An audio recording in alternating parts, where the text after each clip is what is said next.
గ్రంథాలయం ఉద్యోగుల సమస్యలు నియామకాలు నూతన గ్రంథాలయ ఏర్పాటుకు చర్యలు తీసుకుంటామని బీసీ సంక్షేమ రవాణా శాఖ మంత్రి పొన్నం ప్రభాకర్ అన్నారు. ఎస్ఆర్ రంగనాథ్ 133వ జయంతి వేడుకల సందర్భంగా జాతీయ గ్రంథ పాలకుల దినోత్సవం లైబ్రరీలో సోమవారం కార్యక్రమం నిర్వహించారు. తెలంగాణ గ్రంథాలయ పరిషత్ chairman Riyaz state central library director AVN Raju ఆధ్వర్యంలో ఈ కార్యక్రమాన్ని చేపట్టారు. ఈ సందర్భంగా పొన్నం ప్రభాకర్ మాట్లాడుతూ ఏ విభాగంలో ఖాళీలు ఉన్నాయో వివరాలన్నీ ఇచ్చినట్లయితే తప్పకుండా జాబ్ క్యాలెండర్ ద్వారా వీటిని సీఎం దృష్టికి తీసుకెళ్లి భర్తీ చేస్తామన్నారు. గ్రంథాలయ ఉద్యోగుల జీతాలు 1వ తేదీన అకౌంట్లో పడగల చర్యలు తీసుకుంటామన్నారు. అభివృద్ధికి ఉపయోగించేలా చర్యలు తీసుకుంటామన్నారు. స్ఫూర్తిగా తీసుకుని ప్రతి మండల విద్యా కేంద్రాల్లో గ్రంథాలయాల అభివృద్ధికి కృషి చేస్తామన్నారు మంత్రి పొన్నం.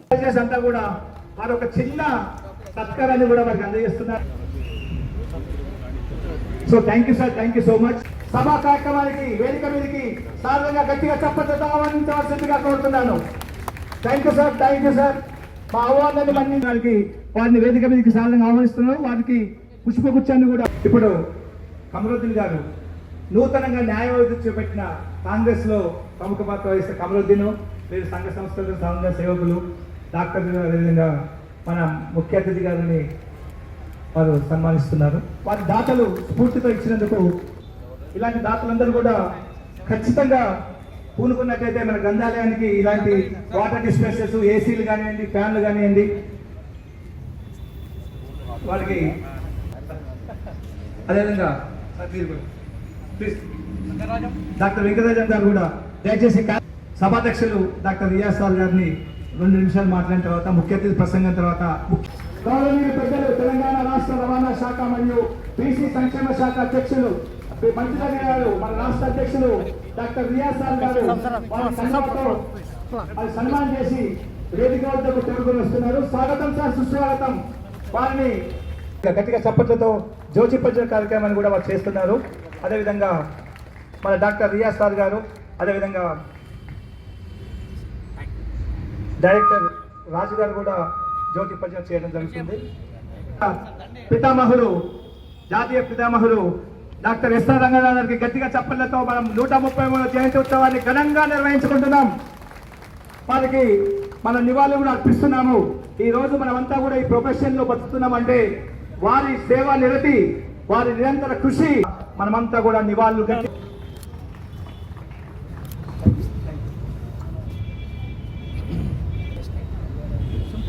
మన రాష్ట్ర మంత్రివర్గానికి సన్మానం సత్కరించవలసిందిగా కోరుతున్నాను.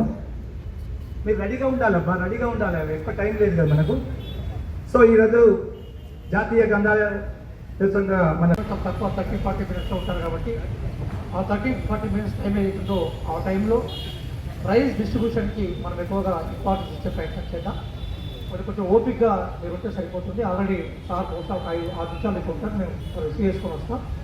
అంటే గ్రంథాలయం అంటేనే మనకు డిసిప్లిన్కి సింబల్ కాబట్టి మనందరం కూడా వారిని గౌరవంగా ఆహ్వానించి, బహుశా నాకు తెలిసి ఈ మధ్య కాలంలో ఒక మినిస్టర్ మన స్టేట్ సెంట్రల్ లైబ్రరీకి రావడం అనేది చాలా కాలం తర్వాత జరిగిన పని. కాబట్టి ఆ నేపథ్యంలో మీరు కొంచెం కోఆపరేట్గా ఉండాల్సిందిగా కోరుతున్నాను. 5 to 7 minutesలో మన ప్రోగ్రామ్ స్టార్ట్ అయితే సార్ లాగానే మనం స్టార్ట్ చేసుకున్నాం. ఒక తరం ఆర్జించిన జ్ఞానాన్ని మరొక తరానికి అందజేసేవే పుస్తకాలు. ఆ పుస్తక నిక్షిప్త భండాగారాలే గ్రంథాలయాలు. ఈరోజు ప్రత్యేకత ఏంటంటే ప్రపంచంలో అన్ని దేశాల్లో గ్రంథాలయాలు ఉన్నాయి. గ్రంథాలయ సంస్కృతి ప్రాచీన సింధు నాగరికత నుండి భారతదేశంలో ఉంది. ఆ నేపథ్యంలో భారతదేశ గ్రంథాలయ వ్యవస్థను ఆధునీకరించి గ్రంథాలయాలకు రూపాన్ని తీసుకొచ్చిన వారు పెద్దలు డాక్టర్ ఎస్ఆర్ రంగనాథన్ గారు. ఇండియాలో వరల్డ్ లైబ్రరీ రీసెర్చ్కు ఓరియంటేషన్గా భారతదేశంలో పరిశోధన చేశారు. వారి జన్మదినం ఏదైతుందో దాన్ని మనము జాతీయ గ్రంథాలయ పాలకుల అంటే నేషనల్ లైబ్రరీస్ డేగా మనం జరుపుకుంటున్నాం. జనరల్గా లైబ్రరీస్ అందరూ కూడా బాగా సైలెంట్గా ఉంటారు సార్. ఇక్కడ వీళ్ళ వృత్తిని నిశ్శబ్దంగా చదువుకునే దానికి కావాల్సిన అవకాశాలు ఇవ్వడం. కాబట్టి మన హైదరాబాద్ ఒక చారిత్రాత్మక నగరం. ఈ లైబ్రరీ, అసాఫియా లైబ్రరీ అనేది మొత్తం భారతదేశంలోనే లైబ్రరీ కోసం నిర్మించిన మొట్టమొదటి బిల్డింగ్ ఇది. దీనికి ఒక హిస్టారికల్ బ్యాక్గ్రౌండ్ ఉంది. 1891లో స్టార్ట్ అయిన అసాఫియా గ్రంథాలయం ఆబిడ్స్ నుంచి 1932లో ఇది మళ్ళీ కన్స్ట్రక్ట్ అయింది. చాలా పెద్ద లైబ్రరీ, 5 lakhs బుక్స్ ఉన్నాయి. ప్రపంచంలో అనేక మంది ఇక్కడికి వచ్చి చదువుతారు. కాబట్టి ఈరోజు చాలా సంవత్సరాల తర్వాత నేను పొన్నం ప్రభాకర్ గారికి ఎందుకు నేను థ్యాంక్స్ చెప్తున్నానంటే, స్పెషల్ థ్యాంక్స్ అంటే, అనేక దశాబ్దాల నుంచి ఏ మంత్రి కూడా ఈ లైబ్రరీకి రాలేదు. మొట్టమొదటిసారిగా వారు హైదరాబాద్ ఇన్ఛార్జ్గా ఉన్నారు, వారు రావడం, తర్వాత వారు కూడా హైలీ ఎడ్యుకేటెడ్, ఎన్ఎస్సిఐలో అక్కడి నుంచి స్టార్ట్ అయ్యి ప్రధానంగా ఈరోజు ఏ తెలంగాణ రాష్ట్రాన్ని అయితే మనం జిగితో బిగితో వగతో పగతో సెగతో పోరాటాన్ని చేసి సాధించుకున్నాము, ఆ ఉద్యమ యోధుడికి నాయకుడు ఆయన, పార్లమెంట్ లోక్సభలో పోరాడి తెలంగాణ తీసుకున్న మన నాయకుడు పొన్నం ప్రభాకర్ గారు. కాబట్టి ఈరోజు గ్రంథాలయ వారోత్సవం, ఈరోజు గ్రంథాలయ దినోత్సవం ఏదైతుందో, గ్రంథ పాలకుల దినోత్సవం ఏదైతుందో, దానికి వారు రావడాన్ని మేము సంతోషంగా వారిని ఆహ్వానిస్తూ, మన ఎస్ఆర్ రంగనాథన్ జాతీయ గ్రంథాలయ పితామహుడు వారి జన్మదిన సందర్భంగా ये लाइब्रेरीज, ये पुस्तक महल इसका जाति पिता है। उन लाइब्रेरीज में बहुत काम किया, उन रिसर्च करे, उनका क्लासिफिकेशन का लिहाज से लाइब्रेरी का बुक्स डिस्ट्रीब्यूशन हो रहा। ये सिलसिला में ये डे को अगस्त 12 है आज, ये अगस्त 12 दिन को हम नेशनल लाइब्रेरियंस दिन का जैसा हम मना रहे। ये सिलसिला में आज पूरा तेलंगाना रियासत में जो लाइब्रेरीज का हेड्स है, सेक्रेटरीट्स है, ऑफिसर्स है, सब लोग बुला के हम वो लोग को गुलबोशी करें और अवार्ड्स दे, सर्टिफिकेट्स दिए। ये मीटिंग को चीफ गेस्ट का होदा से पुन्नम प्रभाकर साहब आए, उन यहाँ रवाना एंड बैकवर्ड कम्युनिटीज़ का मिनिस्टर है, हैदराबाद सिटी का भी इंचार्ज मिनिस्टर है। पुन्नम प्रभाकर साहब के सामने हमारे लाइब्रेरी यूनियंस और लाइब्रेरियंस लाइब्रेरी में जो प्रॉब्लम्स है, जो मसालत है, वो सॉल्व करने के लिए अपील करें। उसमें नया नोटिफिकेशन देना है, नया लोग को लेना है। सारे लाइब्रेरीज में कॉन्ट्रैक्ट और आउटसोर्सिंग का एम्प्लॉयज़ लाइब्रेरीज चला रहे। अगर नया नोटिफिकेशन डाल के नया लोग को लिए तो लाइब्रेरीज और स्ट्रेंथन होने का चांस है।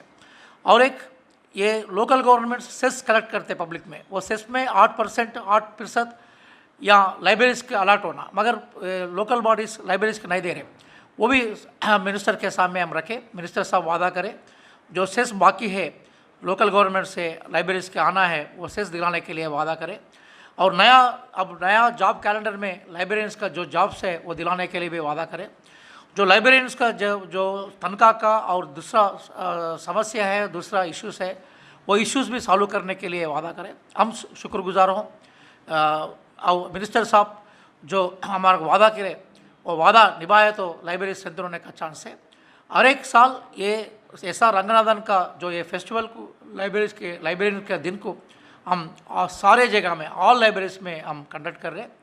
फ्यूचर में जो तेलंगाना में स्टूडेंट्स है और रिटायर्ड एम्प्लॉयज़ है और इंटेलेक्चुअल्स है, दानिश्वर है, सब लोग लाइब्रेरीज का सर्विस लेके लाइब्रेरीज का तरफ से इल्म हासिल करके तेलंगाना को एक भलाई करना है, तेलंगाना को एक विज्ञान समाज, तेलंगाना की एक नॉलेज सोसाइटी का जैसा बनाने के लिए कोशिश करना है। ये दिन में यही मैं पब्लिक से मैं वादा कर रहा हूँ। Librarians always they are in your service. आप लाइब्रेरी का सर्विसेज यूटिलाइज करो, हम भी आपको सर्विस देने के लिए तैयार हैं।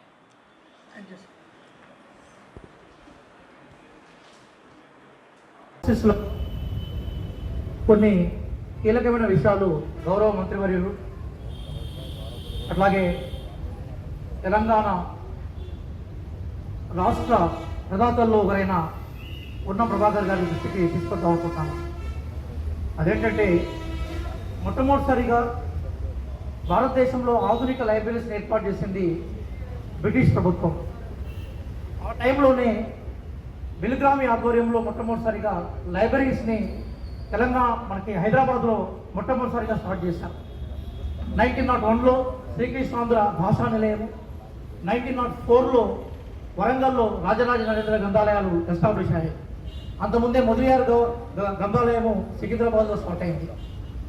ఈరోజు భారతదేశంలో గ్రంథాలయాల విషయానికి వస్తే ఎక్కువ గ్రంథాలయ రాష్ట్రం ఏదైతుందో కేరళ. సార్ 8,418 లైబ్రరీస్ కేరళలో ఉన్నాయి, 8,048. మన తెలంగాణలో పబ్లిక్ లైబ్రరీస్ 573 ఉన్నాయి.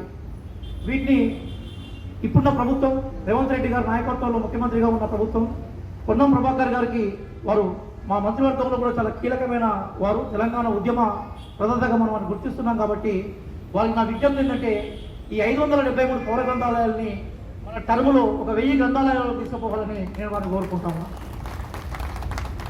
సార్. అట్లాగే దాదాపుగా 30 సంవత్సరాల నుంచి ఈ లైబ్రేరియన్స్కి సంబంధించిన నియామకాలు జరగలేదు సార్. దాదాపుగా రాష్ట్రంలో 714 లైబ్రేరియన్ జాబ్స్ ఖాళీగా ఉన్నాయి. అట్లాగే మనకి ఇంకొక 217 మనకి లైబ్రరీకి సంబంధించిన రికార్డ్ రెసిడెన్స్ లాంటి జాబ్స్ ఖాళీగా ఉన్నాయి సార్. ఒక 1000 ఉద్యోగాలు కనుక మంజూరు చేస్తే, ఎందుకంటే మన టీచర్ల ఉద్యోగాలు 11,000, 12,000, 13,000 ఇస్తున్నాము. పోలీస్ కానిస్టేబుల్ ఉద్యోగాలు 15,000, 20,000, 25,000 ఇస్తున్నాము. జస్ట్ మేము అడుగుతున్నది మీ సమక్షంలో ఒక 1000 ఉద్యోగాలు కనుక మీరు ఈ లైబ్రరీస్ కనుక ఇవ్వగలిగితే భారతదేశంలో ఈ రాష్ట్రాన్ని నెంబర్ 1 మేము చేస్తాం సార్. అది నేను చేతులు ఎత్తి గౌరవం, ఎందుకంటే వారి మాటను ముఖ్యమంత్రి గారు తీసేయరు, వారి మాటను మంత్రివర్గంలో ఎవరు తీసేయరు. ఎందుకోసం అంటే వారి నేపథ్యం అట్లాంటిది. కాబట్టి పొన్నం ప్రభాకర్ అంటే లోక్సభలో ఫైర్ బ్రాండ్ అప్పుడు తెలంగాణ ఉద్యమానికి. మాలాంటి వాళ్ళందరూ యూనివర్సిటీలో పనిచేస్తూ ఉన్నప్పుడు వారి స్ఫూర్తిని తీసుకొని పనిచేస్తూ ఉన్నారు. ఒక 1000 ఉద్యోగాలు కనుక మీరు మంజూరు చేయగలిగితే మేము మీకు సదా ఈ వ్యవస్థను, ఈ లైబ్రరీ వ్యవస్థను దేశంలో నెంబర్ 1గా చేసి మేము మన తెలంగాణ పతాకాన్ని దేశంలో అగ్ర స్థానంలో నిలబెడతాం సార్. మూడో విషయం ఏంటంటే ఈ లైబ్రరీస్ అన్నీ కూడా ప్రజలు చెల్లించే సెస్ అంటే ఇంటి పనుల్లో మీద ఆధారపడి నడుస్తున్నాయి సార్. 8% సెస్ మాకు రావాలి సార్. యాక్చువల్గా ఒక హైదరాబాద్ నగరం నుంచే 1600 కోట్లు లైబ్రరీ రావాలి సార్. మీరు ఇన్ఛార్జిగా ఉన్నారు. ఆ 1600 కోట్లు మేము అడుగుతలేం, కానీ అందులో మాకు సగం ఇచ్చినా కూడా మొత్తం భారతదేశంలో కాదు ప్రపంచంలో ఈ మొత్తం లైబ్రరీస్ నిర్మాణం చేస్తాం సార్. మేము 8% సెస్ వసూలవుతున్నది, కానీ ఆ సెస్ని మున్సిపాలిటీస్ కానీ కార్పొరేషన్స్ కానీ ఇవ్వట్లేదు సార్. ఒకసారి మా విజ్ఞప్తి ఏంటంటే ఆ సెస్ను కనుక మా సెస్ మాదేస్తారు. ఎందుకంటే ప్రజలు లైబ్రరీలు ఉండాలని సెస్ కడుతున్నాం, కానీ ఆ సెస్ మాకు రావట్లేదు. మా డబ్బులు మేమే మీ ద్వారా ఇప్పించాల్సిందిగా మేము కోరుతున్నాం సార్. కొంత వచ్చినా కూడా లైబ్రరీస్ బాగా డెవలప్ అవుతాయి సార్. చాలా కీలక విషయం ఏంటంటే ఈరోజు లైబ్రరీలు ఖాళీగా లేవు సార్. ఏ లైబ్రరీకి పోయినా కూడా 500 నుంచి మొదలుకుంటే 5,000 మంది దాకా పిల్లలు చదువుతున్నారు సార్. కాంపిటేటివ్ ఎగ్జామ్స్ ప్రిపేర్ అయ్యే పిల్లల సంఖ్య తెలంగాణలో దాదాపుగా 10 లక్షలు ఉంటుంది సార్. ఈ 10 లక్షల్లో రెగ్యులర్గా లైబ్రరీకి వచ్చే వాళ్ళ సంఖ్య 3 నుంచి 4 లక్షలు సార్. మనం చిక్కడపల్లికి పోతే 5 నుంచి 6,000 మంది పిల్లలు చదువుతుంటారు. ఇక్కడ అసాఫియా లైబ్రరీలో 1000 నుంచి 1,500 మంది పిల్లలు చదువుతుంటారు. ఏ జిల్లా సెంటర్ హనుమకొండ పోయినా, కరీంనగర్ పోయినా, మీరు ప్రాతినిధ్యం వహిస్తున్న ఉస్మానాబాద్ పోయినా కూడా మనకు 500 నుంచి 1000 మందికి తక్కువ ఎక్కడ కనిపించారు సార్. దాదాపుగా ప్రతిరోజు 2 నుంచి 4 లక్షల మధ్య వస్తున్న పిల్లలకి ఈరోజు లైబ్రరీలు కేంద్ర బిందువు అయినాయి. మేము చాలా మోడర్న్గా కాంపిటేటివ్ ఎగ్జామ్స్ మ్యాగజైన్స్ కానీ పుస్తకాలు కానీ తీసుకొస్తున్నాం సార్. మీరు కనుక ఈ ఫండ్స్ కనుక ఇప్పేయగలిగితే డిజిటల్ క్లాసెస్ కూడా లైబ్రరీలో ఏర్పాటు చేసే ప్రయత్నం చేస్తాం సార్. తెలంగాణ సమాజాన్ని జ్ఞాన సమాజంగా తీసుకొచ్చే ప్రయత్నం చేస్తాం సార్. తెలంగాణ సమాజాన్ని జ్ఞాన సమాజంగా మార్చే క్రమంలో పొన్నం ప్రభాకర్ గారి డిపార్ట్మెంట్ దత్తత తీసుకోవాల్సింది కూడా మేము కోరుతున్నాం సార్. ఈ సందర్భంగా ఇక ఇంకొక కీలకమైన విషయం ఏంటంటే మా గ్రంథ పాలకులు అంటే లైబ్రరీస్కి సెస్ ద్వారా వీళ్ళకి జీతాలు వస్తుంటాయి సార్. అవి అందరికీ 1వ తారీఖునే తెలంగాణ ప్రభుత్వం రేవంత్ రెడ్డి గారు మీరు వచ్చిన తర్వాత అందరికీ రెగ్యులర్గా శాలరీస్ వస్తున్నాయి సార్ ఫస్ట్కు, కానీ రావట్లేదు సార్. కారణం ఏంటంటే వీళ్ళు గ్రామ పంచాయతీకి సంబంధించిన గ్రాంట్స్ శాంక్షన్ అయినప్పుడే వీళ్ళ జీతాలు మంజూరు అవుతున్నాయి. చిన్నగా మీరు ఒక్కసారి ఫినాన్స్ డిపార్ట్మెంట్లో రామకృష్ణరావు గారికి అధికారులు కంటే మీరు ఒక్క మాట చెప్పగలిగితే 1వ తారీఖునే వాళ్ళు జీతాలు తీసుకుంటారు సార్. అది మీ వైపు నుంచి మేము ఆశిస్తున్నాం సార్. ఇక చివరిగా నిన్న మేధో